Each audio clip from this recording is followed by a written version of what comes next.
ഞാനിവിടെ മലപ്പുറത്ത് വന്നത് 1989 ഡിസംബർ 31-നാണ്. എനിക്കെല്ലാം കൗതുകം തന്നെയായിരുന്നു.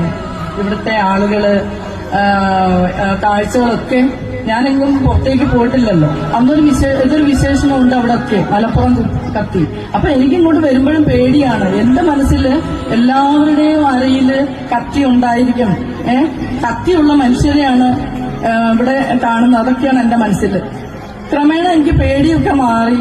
ഞാനും മലപ്പുറത്തുകാരിൽ ഒരാളായി മാറി.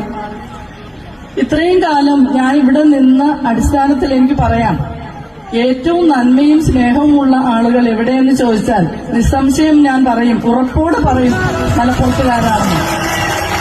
ഇനി ഒട്ടേറെ അനുഭവങ്ങളുണ്ട് ഇവിടെയൊക്കെ ആണെങ്കിൽ പച്ചക്കറി കടയിലോ ഫ്രൂട്ട്സ് കടയിലോ ഒക്കെ ചെന്നാല്, എന്തിന് മീൻ ചന്തയിൽ ചെന്നാൽ തന്നെ ടീച്ചർക്ക് വേണ്ടത് എടുത്തോളൂ, ടീച്ചർ എടുത്തു തന്നോ, ടീച്ചർക്ക് വേണ്ടത്. ഇതൊക്കെ വെച്ചിട്ടാണ് ഞങ്ങൾ നാട്ടിൽ ചെല്ലുമ്പോൾ ഞാനും ഹസ്ബൻഡ് കൂടി പച്ചക്കറി വാങ്ങിക്കാൻ പോയി. അപ്പം ഹസ്ബൻഡ് തക്കാളി ഒരെണ്ണം എടുത്ത് അയാൾക്ക് കൊടുത്തു. അപ്പൊ അയാൾക്ക് ദേഷ്യം വന്നു, കടക്കാരന്. പിന്നെ ഞങ്ങളെന്തിനാ ഇവിടെ നിൽക്കുന്നേ എന്ന്. അപ്പൊ ഞാൻ അയാളെ കേൾക്കെ തന്നെ പറഞ്ഞു ഹസ്ബൻഡിനോട്, മുറിച്ചേട്ടാ, ഇത് മലപ്പുറം അല്ല. എപ്പോഴും ഞാൻ ഇവിടുത്തെ കാര്യങ്ങൾ അവിടെ ചെന്ന് എനിക്ക് നല്ല സന്തോഷമാണ്. ഇവിടെ വീട്ടിൽ നിന്ന് മാറി നിന്ന ഒരു അനുഭവമേ എനിക്കുണ്ടായില്ല.